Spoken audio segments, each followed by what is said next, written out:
Good morning students. आज हम start करते हैं हमारा सब्जेक्ट सोशल साइंस या सोशल स्टडीज़ भी कहते हैं इसे। आज हम ज्योग्राफी पार्ट से स्टार्ट करते हैं। बुक का नाम है अवर इन्वायरमेंट, क्लास 7। चलिए हम इसका कंटेंट देखते हैं। ये देखिए इसका कंटेंट पार्ट है। टोटल आपके 10 चैप्टर्स हैं।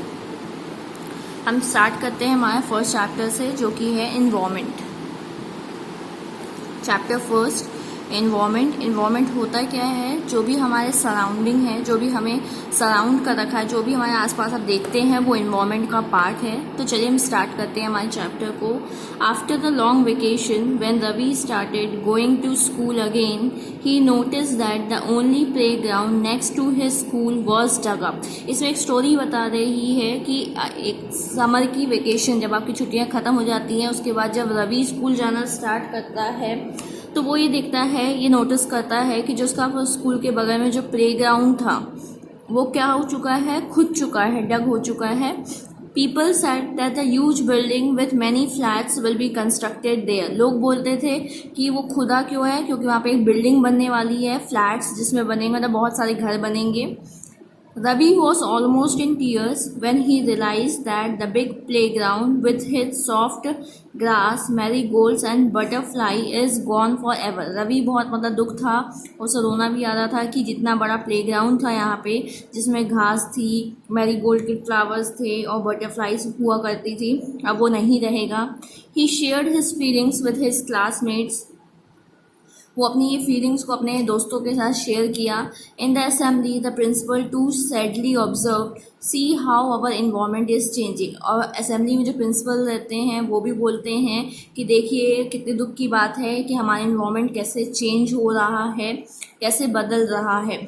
इन the class Ravi asked his teacher what is environment. और क्लास में जब रवि जाता है तो अपने टीचर से पूछता है कि इन्वायरमेंट क्या होता है। Whatever you see in your surroundings, said the teacher. Teacher बोलती है कि जो भी आप अपने आसपास देखते हो, सराउंडिंग्स में देखते हो, वो इन्वायरमेंट होता है। Ravi thought aloud, that means the school building, tables, chairs in the classroom, even that open field, the road, the garbage, my friends, all are part of our environment. तो रवि जो से बोलता है कि जो हमारे स्कूल की बिल्डिंग है, टेबल्स है, चेयर्स हैं, और वो जो ओपन फील्ड था, ग्राउंड था, रोड हो गई, गार्बेज हो गई, ये सब क्या इन्वायरमेंट का पार्ट है? Yes said the teacher. तो टीचर बोलती है हाँ, but wait, some objects are created by nature. मतलब वो बोलती हैं कि इन्वायरमेंट का ही पार्ट है, लेकिन कुछ क्या है? नेचर के द्वारा बनाया गया है, प्रकृति द्वारा बनाया गया है। For example mountains, rivers, trees, animals. Others are made by people, for example road, cars, clothes and books. और कुछ लोग चीज़ें इंसान के द्वारा बनाई गई हैं, जैसे कि कार हो गई, रोड्स हो गई, बुक्स हो गई। मतलब कुछ मैन मेड चीज़ें हैं और कुछ नेचर के द्वारा बनाई गई हैं। Now work in pair, make a list with our classmate sitting next to you of the creation of nature and by human beings.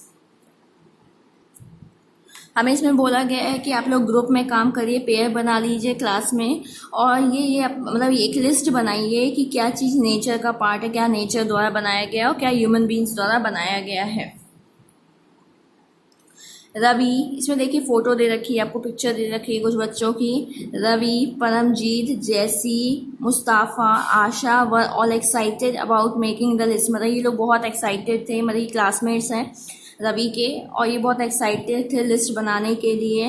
Y is our environment changing, said Iqbal. Iqbal बोलता है कि हमारा इन्वायरमेंट क्यों बदलता रहता है। It is because because of our needs. ये क्यों होता है? क्योंकि हमारी नीड्स के कारण, हमारी नीड्स ख़त्म ही नहीं हो रही है, हम रोज़ कुछ ना कुछ डिमांड करते हैं, उसको पूरा करने के लिए इन्वायरमेंट में चेंजेस आती हैं। चलिए देखिए, एक बॉक्स दे रखा है आपको, इसमें आपको पिक दे रखी ग्रीनरी की। इसमें ये बताया जा रहा है कि environment is our basic life support system. एक मेन पार्ट है हमारी लाइफ का। It provides the air we breathe, the water we drink, the food we eat and the land where we live. मतलब इन्वायरमेंट हमें क्या देता है?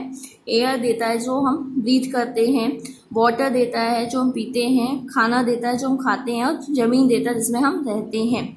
How do human beings modify this natural environment. तो मतलब ह्यूमन बींग्स मॉडिफाई का मतलब होता है चेंज करना, मतलब कैसे चेंज करते हैं एक नेचुरल इन्वायरमेंट को। द कार फ्यूम्स, फ्यूम्स का मतलब होता है गैस जो पॉल्यूट करती है एयर को। The car fumes pollute the air, water is collected in a pot, food is served in a vessel and land is used to land is use to build factories. इसमें यही बताया गया है कि जो कैसे कार एक एटमॉस्फेयर को पल्यूट करती है, वाटर पॉट्स वगैरह में कलेक्ट हो जाता है, फूड जो हम वेसल्स में या कंटेनर में सर्व करते हैं, और लैंड क्यों यूज़ की जाती है, घर बनाने के लिए, फैक्ट्री बनाने के लिए यूज़ की जाती है। Human beings make cars, mills, factories and manufacture containers. जो इंसान होते हैं वो कार बनाते हैं, फैक्ट्री बनाते हैं, बिल्डिंग्स बनाते हैं और इवन कंटेनर बनाते हैं, मतलब बर्तन वगैरह बनाते हैं।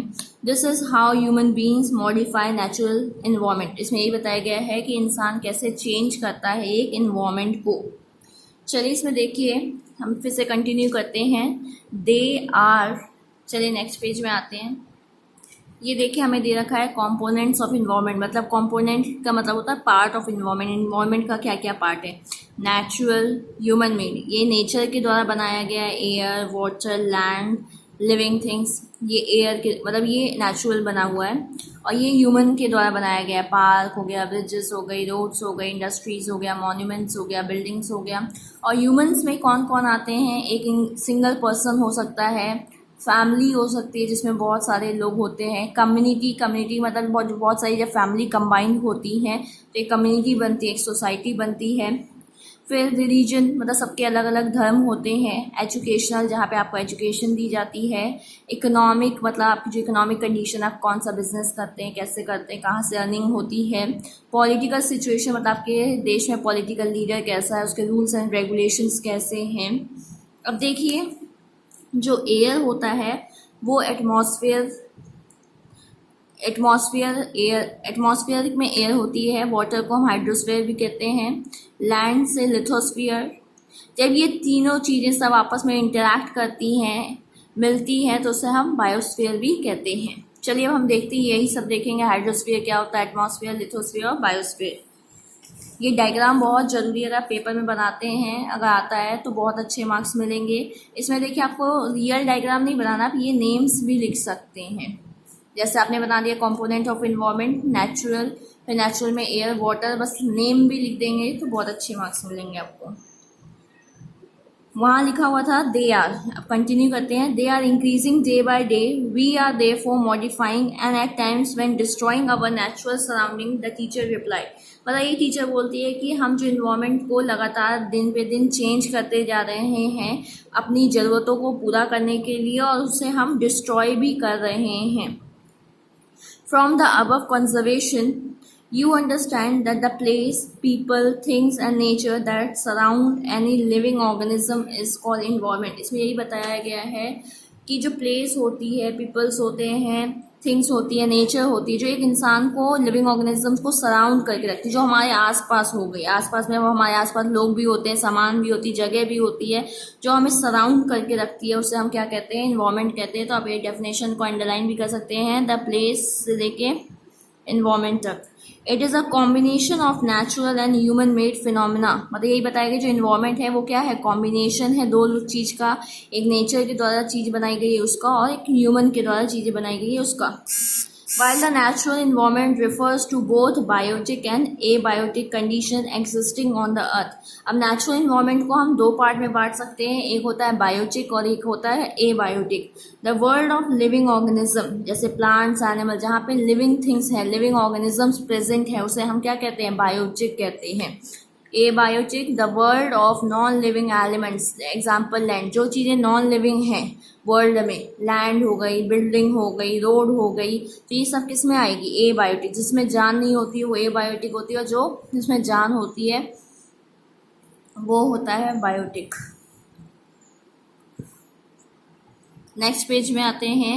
Human environment reveals the activities, creation and interaction among human beings. Human environment हमें क्या बताता है कि यहाँ पे क्या क्या एक्टिविटीज़ हो रही है, हमने क्या क्या चीज़ें बनाई हैं, और ये आपस में कैसे इंटरैक्ट करती है ह्यूमन बींग्स के द्वारा।